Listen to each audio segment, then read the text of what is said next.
orar novamente? Pai, nós te louvamos por essa noite que nos reunimos em Teu nome. Meu Pai, saber que um dia, quando nós tivermos os nossos olhos abertos para ver Jesus Cristo, o Senhor escreveu o nosso nome no livro da Bíblia. Somos salvos, somos gratos a Ti, porque a salvação que o Senhor preparou antes da fundação do mundo nos alcançou e nos trouxe, Pai, para estar aqui essa noite, para adorar o Seu nome, proclamar as boas novas àqueles que ainda estão perdidos ou desanimados. Que o Senhor possa falar nos nossos corações nesta noite. Pedimos em nome de Jesus.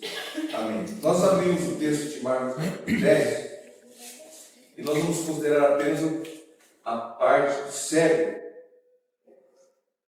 Algumas Bíblias trazem como o cego de Jericó. Uma vez a gente foi o Ricardinho, que os mais velhos lembram dele, que nós estávamos numa reunião de uma cidade e ele dava risada assim, que foi aqui, olha, o cego de Jerico. Né? Jericó, o cego de Jerico é lá nas terras da Luciene, né?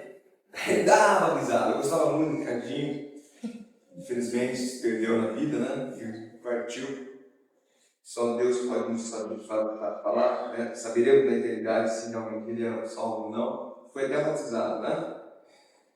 Mas aqui a passagem do Salvador e o cego de Jericó, a cura do cego de Jericó. Acho que a maioria dos irmãos sabem, né? Eu vou contar, mas quem não sabe vai saber. A Elizabeth tem uma amiga já desde o tempo de solteira, né? A Zenaide. E a Zenaide, um belo dia, quando a Elizabeth sofreu um acidente doméstico, em novembro, na mesma época, a amiga dela, né? A Zenaide, ela acordou um dia comum, sem sentir nenhuma dor de cabeça, sem sentir febre ou algo que poderia denunciar o problema, abriu os olhos e não enxergava nada. Até ela mandou uma mensagem para a Elizabeth, bem humorada, e a Zenaide tem isso, né? Ela não perde o humor. Ela disse, a minha vista tirou férias para a Europa, né? E me deixou sozinha. Eu vejo um borrão escuro. Ela perdeu a vista, a visão, assim, totalmente. E desde então ela vem correndo atrás de médicos, mais médicos, fazendo exames, mais exames. Todos eles dizem que ela neurologicamente está saudável. Nenhum exame apontou a causa da sua cegueira, né? E o fato é que ela está cega. E é motivo das nossas orações. Eu sei que as irmãs, no grupo das irmãs, têm orado por ela. Nós não sabemos se o cego, Bartimeu, nasceu cego, ou como a Zenaide acordou um dia sem enxergar nada. Bartimeu, como o texto diz, filho de Timeu, né? A palavra Bar significa filho. Né? Então, filho de Timeu. E interessante, Timeu significa muito desejado. Nós podemos imaginar que os pais, ele, né, quando ele nasceu, colocaram o nome de Timeu, porque assim como o pai, também essa criança foi desejada. Só que, ou em dado momento, ou no nascimento, Bartimeu, né, estava cego. Ou quando nasceu descobriu que ele era cego, ou ele ficou cego com o passar dos anos. O relato do cego Bartimeu é um quadro que deveria ser profundamente interessante para cada um de nós como crentes. Porque nós não concentramos a nossa atenção na fragilidade de um dos 5 sentidos. Você tem todos eles perfeitamente, então você não dá muito valor a eles.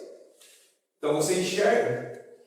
E você então, diferente do cego, que ele tem a sua audição aguçada, né, desenvolve uma audição mais, né, sensível aos sons, aos tatos, nós não damos muito valor, só vamos dar valor se um dia viermos a perder. Mas na fragilidade de Bartimeu, né, um pobre homem, o texto fala que ele ficava no caminho mendigando, ele, com seus 4 sentidos, né, com a audição, ele podia ouvir que Jesus estava ali.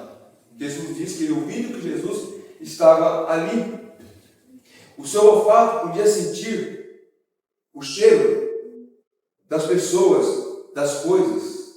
o seu paladar podia sentir o gosto da comida, e ele também podia tocar as coisas. E com um tato mais treinado, ele podia distinguir as coisas e até transferir para a mente figuras que os olhos não podiam ver. Você já deve ter visto algum filme, eu lembro de uma novela que tinha, a pessoa era cega e ela queria saber como que era a pessoa, então ela vai tateando assim, vai colocando, né? E ela fala, você é bonito, você tem um rosto bonito, né? E ela consegue. A gente não precisa, né? Eu olho para a Elizabeth e não preciso colocar a mão assim para ver que ela é bonita, né? E os irmãos podem olhar também, não precisa botar a mão no meu rosto para saber que eu sou belo, né? Eu não dou óculos para ver que eu sou feio, mas é outra coisa. Bartimeu, ele tinha esses 4 sentidos aguçados e faltava a visão física. Mas ele tinha, mesmo sem a visão física, ele tinha uma fé, podemos dizer que é uma fé robusta, capaz de enxergar em Jesus a cura do seu problema, a cura que nenhum outro homem poderia lhe dar. Desde que a Zenate ficou cega e nós queremos visitá-la, eu tenho orado, Senhor, talvez o Senhor fez ela perder a visão para encontrar o Senhor, para enxergar o Senhor. Ela é uma moça muito religiosa, muito católica, atuante até, mas que ela possa realmente enxergar o Senhor Jesus Cristo, e se for da vontade de Deus, que ela volte a enxergar fisicamente, mas se ela puder encontrar Cristo como seu Salvador, perdendo a visão, né? Podemos dizer que vai valer a pena ter passado por esse estresse. Mas Bartimeu ouviu falar que Jesus estava ali pelo caminho. E quando ele ouviu falar que Jesus estava no caminho, ele começou a clamar. E clamar não é falar um pouco mais alto. Clamar é berrar. E ele clama, Jesus, filho de Davi, tem compaixão de mim. Bartimeu, embora sendo cego fisicamente, não era cego em sua alma. Os olhos do seu entendimento estavam bem abertos. Ele via coisas que os outros, como os sacerdotes e os sumos sacerdotes, os religiosos da época, não viam. Anás e Caifás não conseguiram enxergar em Jesus Cristo o filho de Davi. E Bartimeu pôde enxergar que Jesus era o filho de Davi. Ele compreendeu que Jesus de Nazaré, conforme era desdenhosamente chamado, né, Nazaré, e nós lembramos de Natanael dizendo, pode alguma coisa boa, filho de Nazaré? Bartimeu pôde enxergar que o filho de Jesus de Nazaré, que havia vivido 30 anos numa obscura aldeia da Galileia, aquele mesmo Jesus era o filho de Davi. Como é que ele sabia disso? Provavelmente ele ouvia na sinagoga ou no templo de que o Messias viria da linhagem de Davi, que o Messias era o filho de Davi. E naquele momento ele clama, Jesus, filho de Davi, tenha misericórdia de mim. Ele provavelmente, embora cego, ouviu atentamente o que os profetas há muito haviam profetizado de Jesus, sabendo que esse Messias era o verdadeiro Salvador, o filho de Davi. Bartimeu, ele não havia presenciado ou não havia visto com os seus olhos nenhum dos poderosos milagres de Jesus. Ele nunca teve a oportunidade de ver pessoas mortas sendo ressuscitadas, mas ele ouviu a respeito dos milagres. Ele ouviu pessoas falarem a respeito do que Cristo estava fazendo, pessoas sendo ressuscitadas, enfermos sendo curados. Ele ouviu que, mediante uma palavra proferida por Cristo, leprosos eram curados. Por meio de um toque, pessoas eram restauradas à saúde. E desses milagres, a cegueira o privava de ver essas coisas. Mas ele sabia, porque ele tinha ouvido a respeito dos milagres de Jesus. E tendo ouvido, ele creu. Ele ouviu que Jesus estava curando, e ele creu, ele acreditou que Jesus podia também curá-lo. E ele satisfez com a mera notícia de que aqueles sobre quem coisas admiráveis eram contadas tinha que ser o Salvador prometido. Ele descansou nessa promessa. Esse é o Salvador. o que foi prometido. Aquele também que era capaz até mesmo de curar a sua cegueira. E foi dessa maneira, quando o nosso Senhor se aproxima, Bartimeu começa a clamar: Jesus, filho de Davi, tenha misericórdia, tenha compaixão de mim. Muitos que enxergam bem, que podem ver e ler das maravilhas do nosso Senhor, não têm a mesma fé de Bartimeu. Muitos de nós, embora tenham acesso à palavra de Deus, a leitura da palavra de Deus, não têm a mesma fé do que a que Bartimeu tinha. São cegos espirituais. Pessoas do mundo são cegas espiritualmente falando.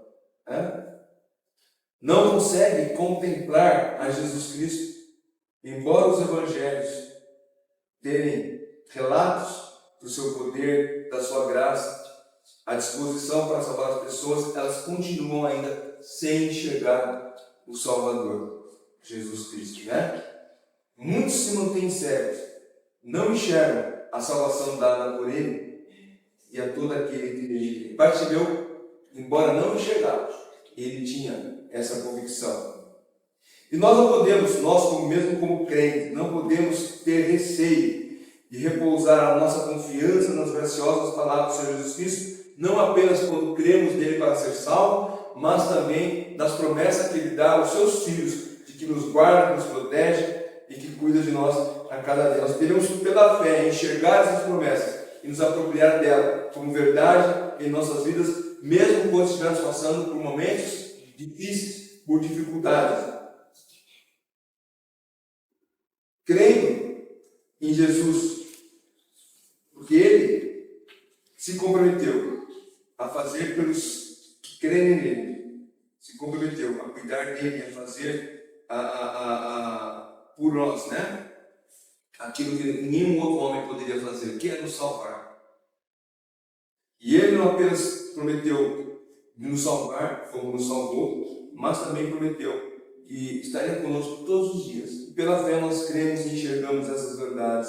Infelizmente, muitos não enxergam.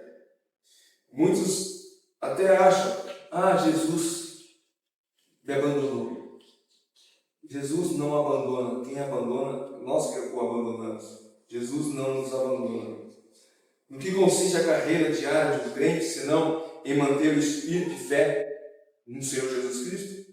Diariamente nós temos olhar para Jesus pela fé, ler a sua palavra, e pela fé crer naquilo que Ele tem escrito, dito em sua palavra para nós. Aquele que nos salvou prometeu um dia nos levar para habitarmos com Ele eternamente, e nós devemos não apenas saber disso, mas crer nisso, que Ele voltará para buscar a sua igreja, Ele voltará para nos buscar. Um dia nós seremos levados desse mundo. E se nós não estivermos aqui nesse dia, já tivermos partido desse mundo, temos plena convicção de que estaremos com Ele eternamente. Que essa vida que é rápida, é breve, ela passa rapidamente, ela não pode nos impedir de ansiar pela eternidade. Um dia estaremos com Ele, ou pelo arrebatamento, quando levar a sua igreja, ou quando nos chamar no dia da nossa morte, nos chamar para estar com Ele. Pela fé, nós devemos enxergar que aquele que nos salvou e prometeu que vai nos levar com Ele, cumprirá a sua vontade. Agora, voltando ao cego Bartimeu. Aquele pobre homem, o texto diz que diariamente se posicionava na saída de Jericó. Se você ler os textos paralelos, você vai ver que lá em Lucas, vai ver que Jesus se aproximava de Jericó. Lucas 18, 35. E alguns falam assim: a Bíblia tem contradição. Por quê? Porque em Marcos fala que Jesus saía de Jericó, e em Lucas diz que se aproximava de Jericó. Mas não há contradição nisso. Pelo contrário. Porque toda saída é uma entrada. Não é isso? Toda saída ela é uma entrada. Depende de onde você vem. Eu, por exemplo, eu e Isabel, nós moramos na entrada de Campinas. Mas se eu falar para alguma pessoa que eu moro na saída de Campinas, ou aqui no Taquaral, como você mora? Eu moro na saída de Campinas. Você mora na entrada ou na saída? Eu moro na entrada que está vindo de Jaguariúna. mas eu moro na saída, para quem está saindo de Campinas. Quem mora no Taquaral é saída de Campinas. Então, desse modo, não há contradição alguma.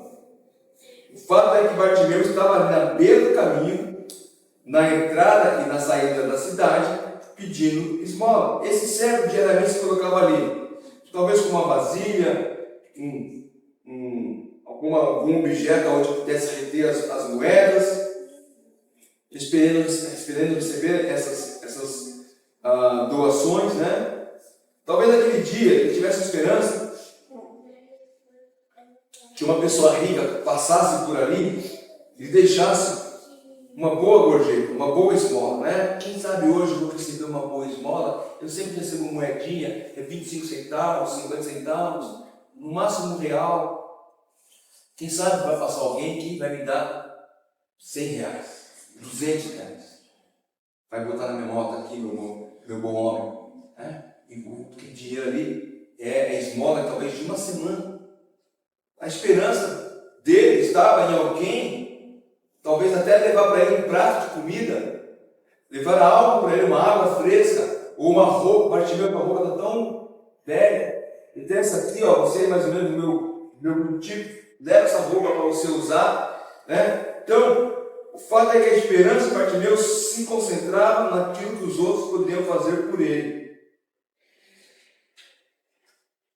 E a cegueira lhe roubou a vista, mas não a esperança.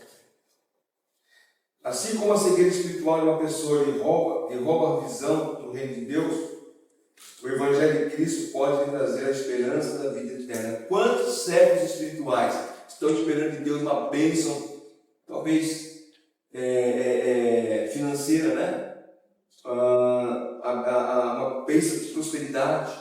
E nós sabemos que muitos pregam essas coisas, talvez querendo trazer uma falsa ilusão para as pessoas que a bênção financeira, a bênção da prosperidade é o que Deus tem de melhor para nos dar. Nós sabemos que isso não é verdade. São pessoas cegas, aguardando uma esperança passageira. Porque se Bartimeu recebesse uma nota de R$200, quanto tempo daria aquela nota na mão dele?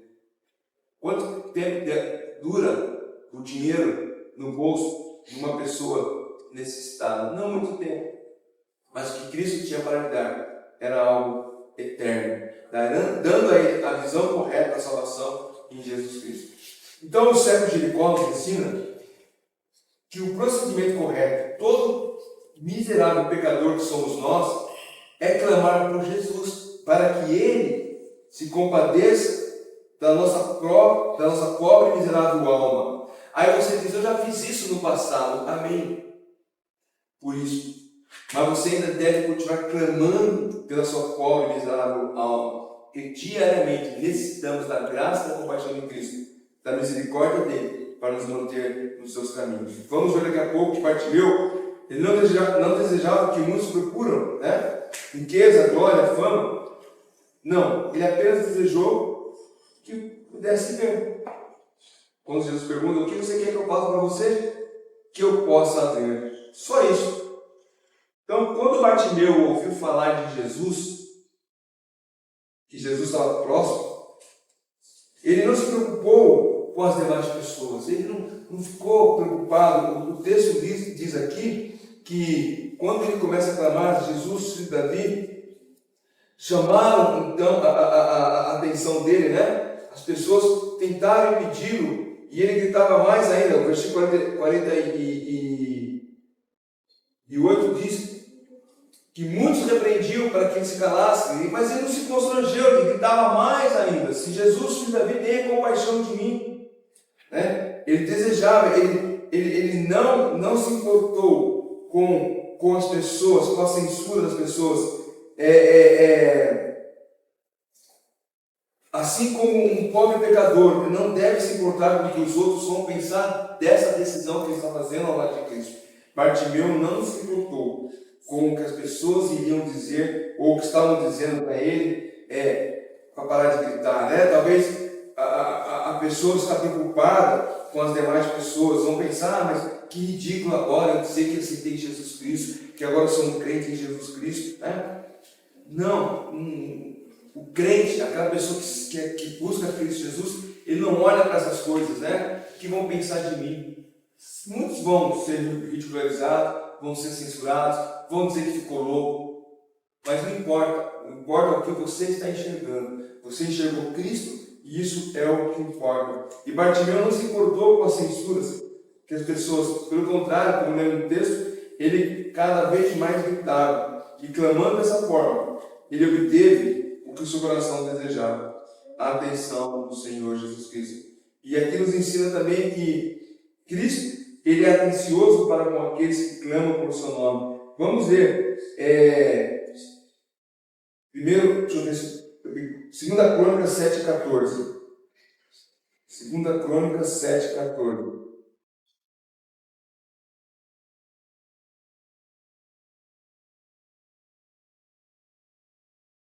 Se o meu povo, que se chama pelo meu nome, se humilhar, orar, me buscar e se converter dos seus maus caminhos, eu virei dos céus, perdoarei seus pecados e sararei a sua terra.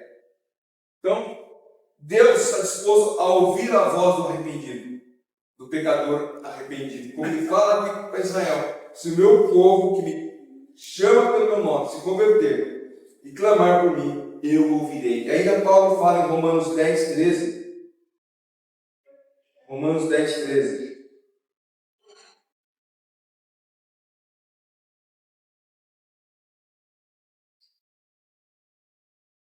Porque todo aquele que invocar o nome do Senhor será salvo. Bartimeu, ele clamou pelo nome do Senhor e ele foi salvo. Se a pessoa não clamar, às vezes fala, eu conheço Jesus, eu conheço a história, eu já desde criança eu ouço falar de Jesus na igreja, mas ainda não clamou por ele, para que ele possa ter compaixão. Ela está talvez ali sendo convencida da salvação em Jesus, mas não convertida efetivamente, porque ela nunca clamou pela salvação em Jesus. Ela simplesmente foi criada, e aqui não necessariamente uma criança, né, que foi criada na igreja, pode ser também um jovem, um adulto que começou a frequentar uma igreja e foi gostando do ambiente e ficou por ali, mas nunca teve uma decisão verdadeira, né? Nunca clamou por Jesus para ter compaixão de sua vida. Mas se a pessoa clamar pelo nome de Jesus, a promessa é, ele ouvirá e ele vai salvar. Que você possa clamar pelo nome de Jesus, não apenas para ser verdadeiramente salvo, mas também para conhecer a vontade dele em sua vida. Às vezes a gente prega, né, uma mensagem dessa, isso aqui é uma mensagem para pecadores, nós estamos num lugar onde só tem crentes. Mas quantas vezes nós temos que ouvir o Evangelho para entender que precisamos clamar pelo nome do Senhor Jesus Cristo diariamente, mesmo depois de salvo. Clamar por Ele, para que Ele possa ter compaixão de nós. Muitos têm clamado pelo nome de Jesus, mas não para a salvação. Quantas vezes, né, podemos dizer assim, nos últimos tempos, o nome do Senhor Jesus Cristo tem sido falado, dito, em vários lugares, em vários ambientes, mas estão clamando pelo nome do Senhor Jesus Cristo para que Ele possa quebrar os seus galhos no dia a dia. Ou talvez pela convivência diária com os crentes, frequentando, como eu disse, a igreja, nem sente a necessidade de clamar. Acham que Jesus tem a obrigação de satisfazer as nossas necessidades. Alguns acham que são salvos tão somente por estarem na igreja, por frequentarem a igreja, mas ainda assim são como os religiosos nos dias de Bartimeu, não enxergavam Cristo com os olhos da fé. Agora a gente pode pensar um pouco, qual razão os homens mostram-se tão indiferentes em buscar Jesus Cristo?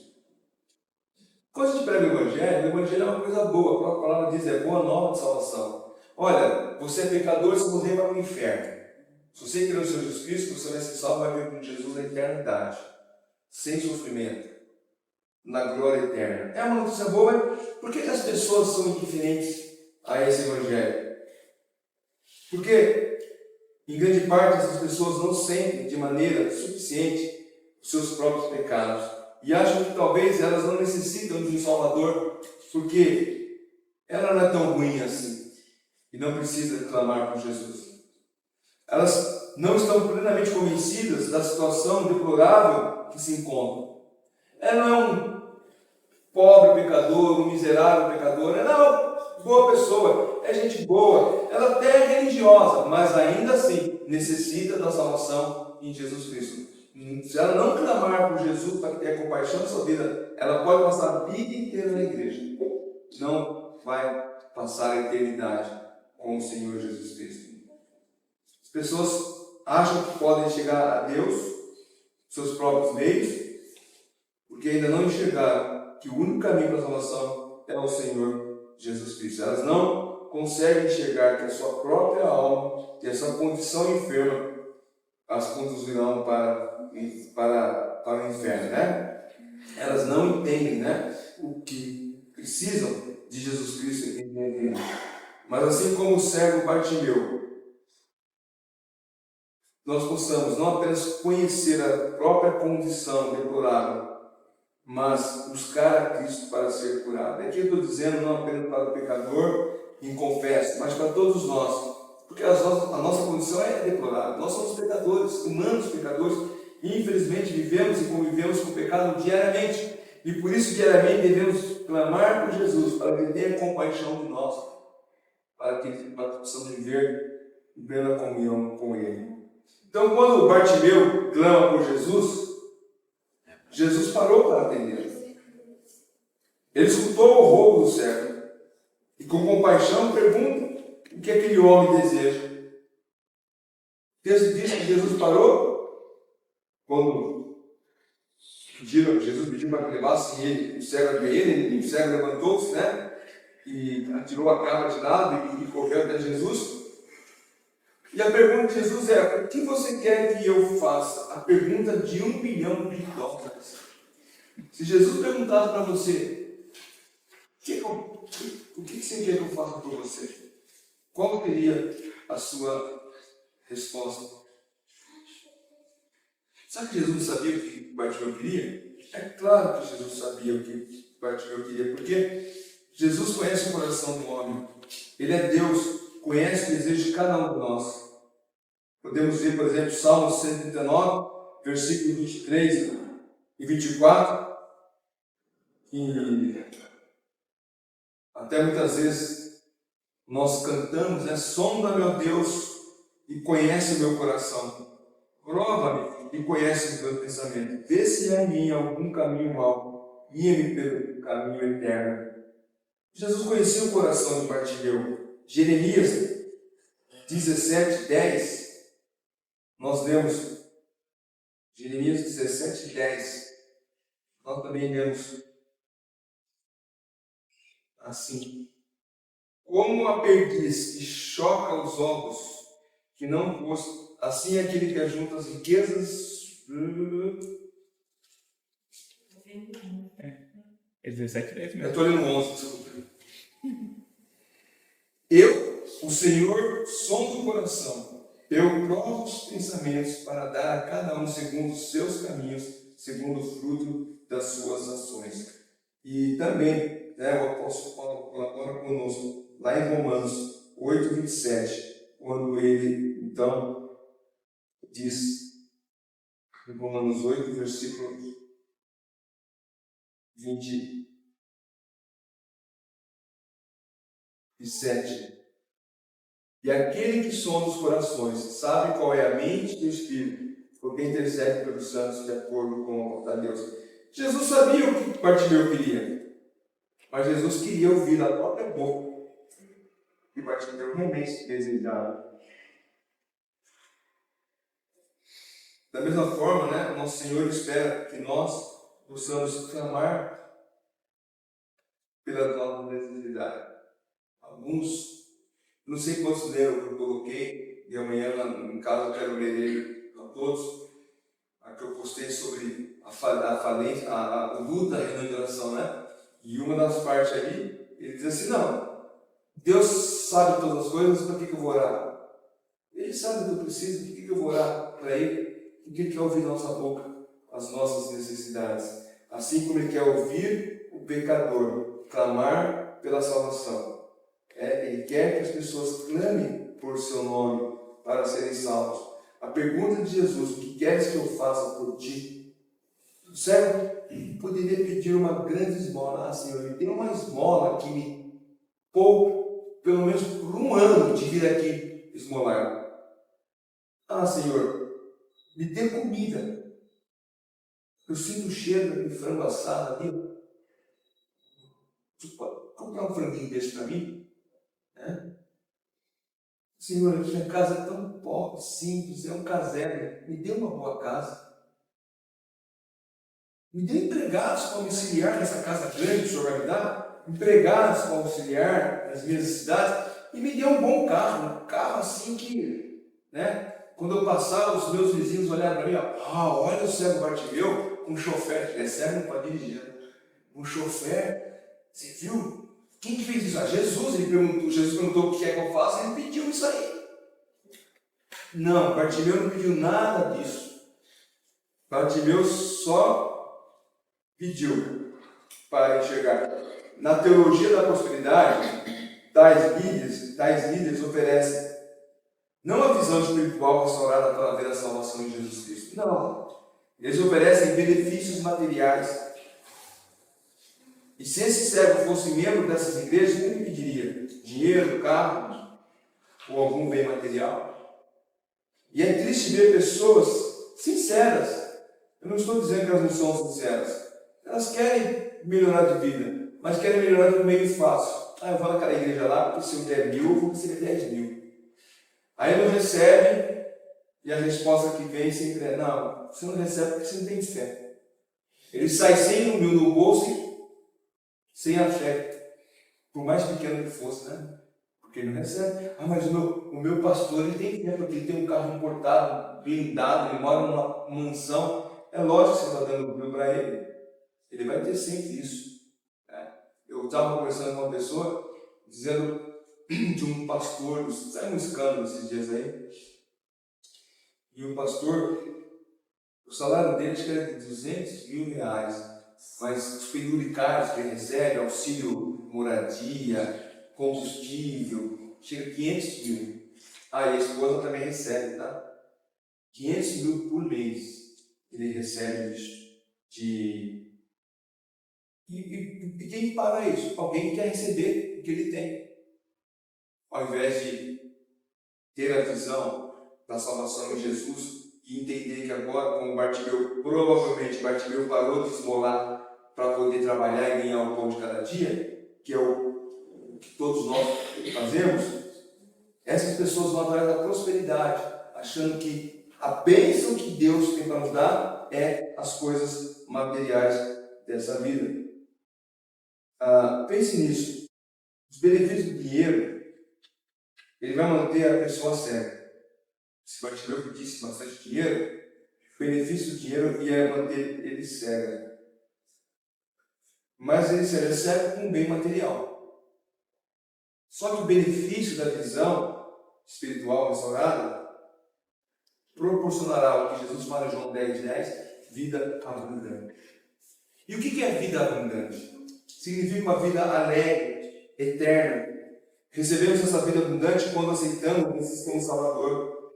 Vida abundante é a vida eterna. Uma vida que se inicia quando vivemos a Cristo, quando vamos a Cristo, recebemos como Salvador, e essa vida dura por toda a eternidade, mesmo que a minha vida financeira seja de luta diária, mas a minha vida espiritual, ela é abundante. A definição bíblica da vida, a vida eterna especificamente, é fornecida pelo próprio Senhor Jesus Cristo, quando ele diz: e a vida eterna é esta, que te conheçam a ti como o único verdadeiro Deus, e a Jesus Cristo a quem enviaste. Está lá em João 17:3. Então, essa definição não menciona a quantidade de vida, de dias de vida, quantos vão viver, não menciona a saúde, não menciona a prosperidade, não menciona a família ou ocupação na sociedade.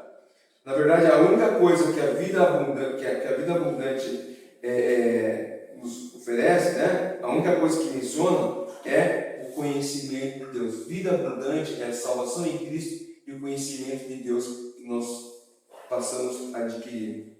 Essa é a chave para a verdadeira vida abundante, conhecer a Deus. Como acabamos de ver aqui, o Senhor Jesus falando, a vida eterna é essa, que conheçam a Deus. Isso é vida abundante. A abundância é a abundância espiritual, não material. Deus não está muito preocupado com as circunstâncias físicas das nossas vidas, tanto é que nós ficamos doentes, passamos dificuldades financeiras, nossos carros são roubados, perdemos emprego. Porque Deus não está interessado no sentido de que não, olha, mas o Fábio roubaram o carro dele, eu prometi que ele nunca passaria por isso. Não. Pelo contrário. O próprio Senhor Jesus disse, no mundo passareis por aflições. Mas tem de bom ânimo, eu venci o mundo. As dificuldades que os incrédulos sofrem, nós também sofremos. Isso não é vida abundante, não é prova de vida abundante. Pelo contrário, o que nos garante é que nós não precisamos nos preocupar com o que vamos comer e vestir. É o suficiente. Não precisamos nos preocupar. Você almoçou hoje? Almoçou aonde? Qual que é o restaurante mais caro de Campinas? Quem sabe? São Paulo. Hã? São Paulo. Aonde? São Paulo, sabe? São Paulo, sabe? Não sei qual que é o restaurante mais caro de Campinas. Eu não sei se é o mais caro, mas no Letruque lá. Letruque? Tem um Vitória ali, né? Um Vitória ali. Eu não sei. Uma refeição, 5 mil reais. Para alguns é dinheiro de pinga, desculpa a palavra, né? Mas isso é vida abundante. O cara é miserável, pecador, vai para o inferno. Pode ter gastado 5 mil no jantar, sair na rua, ser atropelado e morrer. Que esperança essa pessoa tinha? Eu, sinceramente, eu não sei se eu tivesse condições financeiras, eu iria num lugar desse. Né? Para gastar esse dinheiro. Mas tem gente que se ilude achando que vida abundante é isso. Deus se preocupa. Mas você almoçou hoje, não almoçou? O que você comeu? Arroz, feijão e ovo. Você alimentou? Hoje foi frango de padaria. Joia. Você passou fome? Você tem uma roupa para vestir? Que o Senhor Jesus Cristo falou. Se temos o que comer e vestir, temos graças a Deus. Só que Deus tem dado muito mais para nós. Tenho certeza que todos nós já fomos no restaurante, talvez não de troquê da vida, mas já fomos numa cantina italiana, já fomos num restaurante bacana, né? Com certeza já fomos. Não vamos todos os dias, porque o bolso não aguenta. Mas preparamos para ir um dia desse, daí num lugar desse. E vamos. Mas nós não nos iludimos achando que a vida abundante é isso aí. Eu falei hoje para a Elizabeth, prepara aí hoje de manhã que nós vamos pegar o avião e vamos almoçar em Paris. Vou pegar o avião do Neymar, que está parado aqui em Catarina, em Sorocaba, a gente vai pegar o avião dele. Brincamos com ela, é claro, né? Mas tem gente que acha que a vida abundante é essa. Que, puxa vida, tem dinheiro suficiente, mas que adianta ter tanto dinheiro na vida, mas é a alma miserável, né? Bênçãos físicas podem ou não ser parte de uma vida centrada em Deus. Não estou dizendo que uma pessoa que tem bênçãos materiais não é uma pessoa temente a Deus. Não é isso que estou dizendo. Mas nem a nossa riqueza ou a nossa pobreza é indicação certa da nossa posição com Deus. Pessoas acham que ele é rico, então ele está longe de Deus. Aquele que é pobre está perto de Deus. Às vezes é o contrário. O pobre está longe de Deus e o rico está próximo de Deus. Salomão tinha todas as bênçãos materiais disponíveis que um homem poderia ter na sua época. E ele achou tudo isso significante. Eclesiastes ele fala, tudo é vaidade. Paulo, por outro lado, estava contente em qualquer circunstância física que se encontrava, né? Lá em Filipenses 4 ele fala isso. Quem sabe ver Vamos ler o texto, né? Filipenses capítulo 4, versículos 11 e 12.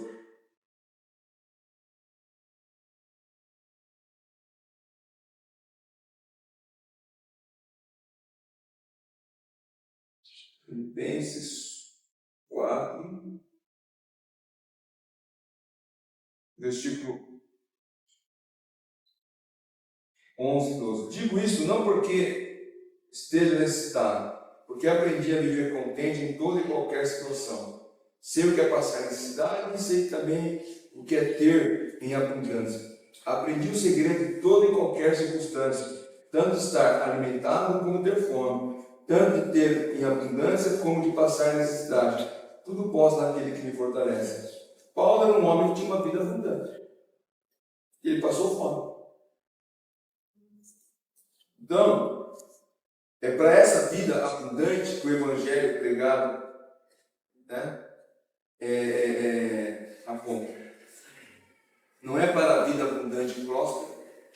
O servo Bartimeu entendeu isso, por isso pediu: Senhor, que eu possa enxergar. E qual foi a resposta do Senhor Jesus Cristo para aquele pobre homem?